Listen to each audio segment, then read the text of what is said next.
ओम नमो भगवते वासुदेवाय।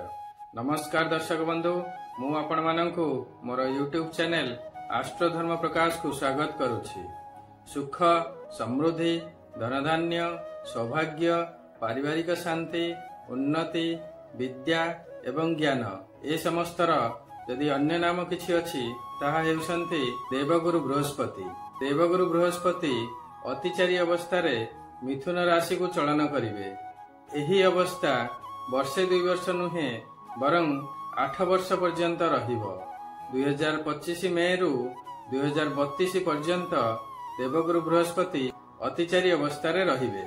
आसंतु जानिबा एही अतिचारी अवस्था कोन। अतिचारी अर्थात अत्यधिक गति रे चलन करिबा। बृहस्पति गोटे राशि को अतिक्रमण करिबा पई कि 13 मास समय नियंती। जदि से एही गोटे राशि 4 रु 5 मास भितरे बा 6 मास भितरे अतिक्रमण करुछंती तेबे एहाकू तांकर अतिचारी गमन बा अतिचारी चलन कुहाजिबो। तेणु कोनोसी कार्य को आपण जदि 13 मास मध्यरे करिवार थिबो, जदि 4-5 मास मध्यरे करिवे तेबे सेही कार्य आइदर संपूर्ण हेबो नाही बा सेथिरे किछि कमी रहिबो। ग्रह मानकर चलन उच्च नीच हेबा, बक्री हेबा, मंदगति हेबा बा अतिचारी हेबा हमको वर्तमान एवं भविष्यत समय विषय किछि निर्दिष्ट इशारा देइथाय। मे 15, 2025 रे बृहस्पति वृष राशि रु मिथुन राशि को चलन करिवे। सेठारे मात्र 5 मास अवस्थान कला परे अक्टोबर 20, 2025 रे कर्कट राशि को चलन करिवे। मात्र कर्कट राशि रे 1.5 मास अवस्थान करी डिसेम्बर 3, 2025 रे पुणी वक्र गति रे मिथुन राशि को चलन करिवे।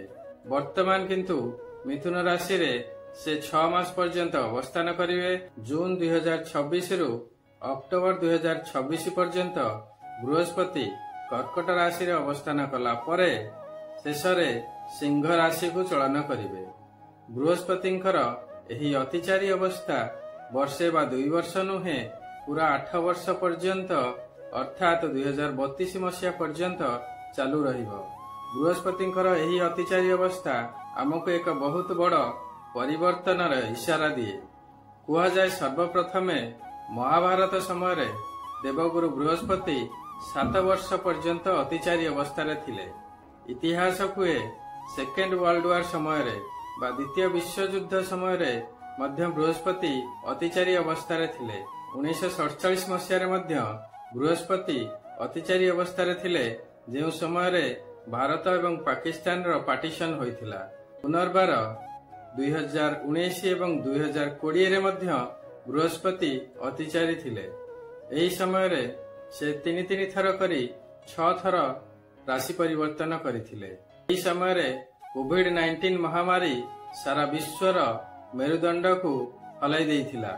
एथरक किंतु बृहस्पति वर्षे बा 2 वर्ष नुहे दीर्घ 8 वर्ष पर्यंत अतिचारी अवस्था रे रहिबे। प्रत्येक वर्ष बृहस्पति 2 रु 3 थर राशि परिवर्तन करिवे। एहार प्रभाव प्रत्येक राशि रो व्यक्ति उपरे, देश उपरे एवं पृथ्वी उपरे निश्चय पड़िबो। लागुछि जेमिति इतिहासर पुनरावृत्ति हेबो। तेणु एहा देश पई एवं सारा विश्व पई एक शुभ संकेत देउ नाही। सते जेपरि किछि अजणा बा अनएक्सपेक्टेड घटना हेबार संकेत मिलुअछि। से जहा हेउ पछे आशा करिबा सर्वशेष रे सारा विश्व पई एवं आम देश पई कि एवं प्रत्येक व्यक्ति पई कि शुभ हेउ। आसंतु जानिबा बृहस्पतिंकर एही अतिचारी चलन कन्या राशि व्यक्ति मानक उपरे कोन प्रभाव पकाइबो। 15 मे 2025 रे देवगुरु बृहस्पति वृष राशि मिथुन राशि को चलन करिवे, अर्थात कन्या राशि 10म स्थान रे अवस्थान करिवे। 10म बृहस्पति एते शुभ फल दियंती नाही। मात्र जेहेतु कर्म स्थान रे अवस्थान करूछंती आपणकर कैरियर बा कर्म क्षेत्र रे सुधार आसीबो। जॉब रिलेटेड अपॉर्चुनिटी देखा देबो। स्वास्थ्य अवस्था रे मध्य सुधार आसीबो। एही 10म स्थान रे गुरु बृहस्पति मात्र 5 मास रही अक्टोबर 20 तारिख दिन कर्कट राशि को बा आपणकर एकादश स्थान को चलन करिवे। एकादश बृहस्पति धनधान्य एवं सर्वसिद्धि प्राप्ति करांती। गृह भाई भौणी मानक सहित संपर्क रे सुधार आसीबो। संतान संतति मानकर मध्य उन्नति हेबो। विद्या शिक्षा रे उत्तम प्रदर्शन करिवे। यदि किछि टेस्ट एग्जामिनेशन थाए भल रिजल्ट करिवे। हायर एजुकेशन पई अपॉर्चुनिटी देखा देबो। यदि प्रेम संपर्क रे थांती ताले संपर्क रे मधुरता आसीबो। विवाह हेबार योग मध्य सृष्टि हेबो। यदि विवाहित होई थांती तेबे वैवाहिक जीवन सुमधुर हेबो। एही स्थान रे देवगुरु बृहस्पति मात्र 1.5 मास अवस्थान करिवे। तेणु एते सब अपॉर्चुनिटी मात्र 1.5 मास मध्य रे आसीबो। आपण ओभर एक्साइटेड होई कोनोसी कार्य न करी धैर्यर सहित डिसीजन नेबे। डिसेंबर 3 तारिख दिन बृहस्पति पुनर्बार वक्री अवस्था रे मिथुन राशि को चलन करिवे। वर्तमान बृहस्पति एठारे पुनर्बार 5 मास अवस्थान करिवे एवं 10म स्थानर फल प्रदान करिवे। 2 जून 2026 रे बृहस्पति पुनर्बार कर्कट राशि को चलन करिवे एवं एही स्थान रे अर्थात एकादश स्थान रे 5 मास पर्यंत अवस्थान करिवे एवं एकादश स्थानर समस्त शुभ फल प्रदान करिवे। एही समय रे बहुत किछि अपॉर्चुनिटी आपनकु मात्र 5 मास मध्य रे प्राप्ति हेबो। धन प्राप्ति हेबो। वाणिज्य व्यवसाय एवं जॉब रे मध्य उन्नति करिवे। जदि बिजनेस करथांती तेबे बिजनेस रे अत्यंत लाभ हेबो। सबु दृष्टि भाग्य रे उन्नति हेबार योग सृष्टि हेबो। ध्यान देबे जे देवगुरु बृहस्पति मात्र 5 मास अवस्थान करुछंती। सबु किछि अपॉर्चुनिटी अचानक बा जल्दी जल्दी आसीबो। प्रत्येक अपॉर्चुनिटी रे आपण प्रॉपर एनालिसिस करिवे एवं धैर्यर सहित डिसीजन नेबे। समय निश्चय भलरे जीव। शेष अक्टोबर 2026 रे बृहस्पति कर्कट राशि सिंह राशि बा आपणकर द्वादश स्थान को चलन करिवे। तेणु बृहस्पतिंकर एही 2 वर्ष मध्य 10 रु एकादश पुणी एकादश रु वक्री अवस्था 10म पुणी 10 रु एकादश एवं एकादश रु द्वादश चलन अर्थात 5 थर चलन हेबो। तेणु एही समय मध्य बहुत कन्फ्यूजन देखा देबो। काम हेबार संभावना सृष्टि हेबो। हेउथिबा काम बिगड़िबो। पुणी बंद थिबा काम मध्य संपूर्ण हेबो। एहिपरि अवस्था 2032 पर्यंत पूरा 8 वर्ष पर्यंत चलिबो। मु एठी कहि देबाकू चाहे कि कन्या राशि रो गोचर रे शनि 7म स्थान रे अवस्थान करिसंती अर्थात 7.5 रो प्रथम स्थान।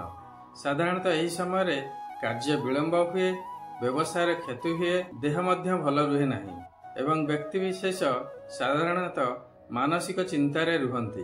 तेणु सेमिति न हेउ कि देवगुरु बृहस्पति कृपारू अपॉर्चुनिटी रो वर्षा हेउ एवं आपण रिस्क नहीं चलंतु एवं लॉस करी चलंतु। तेणु प्रत्येक अपॉर्चुनिटी रो प्रॉपर एनालिसिस करिवे एवं डिसीजन नेबे। ओवर कॉन्फिडेंस हेबे नाही।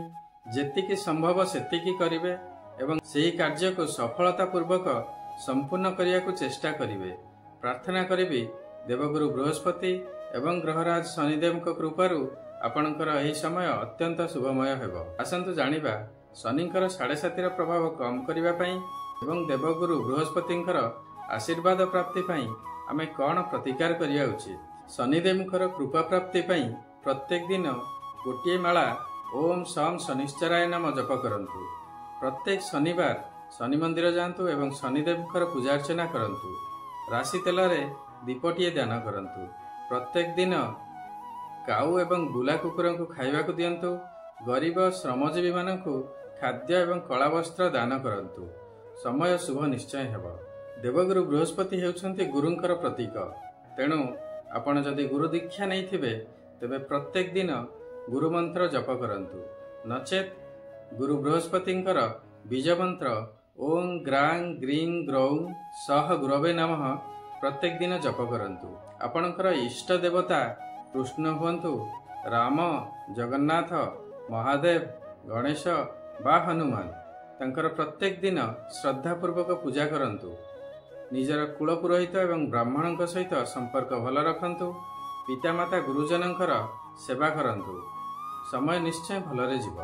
प्रत्येक गुरुवार घरर ऐशान्य कोण रे एक पात्र रे किछि शुद्ध जल नियंतु।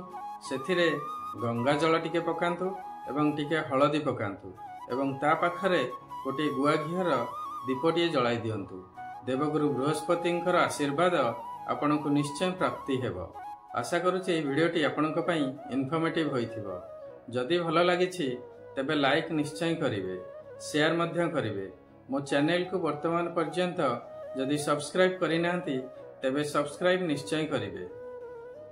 सर्वे भवन्तु सुखिनः, सर्वे सन्तु निरामया, सर्वे भद्राणि पश्यन्तु, मा कश्चित् दुःखभाग् भवेत्। नमस्कार।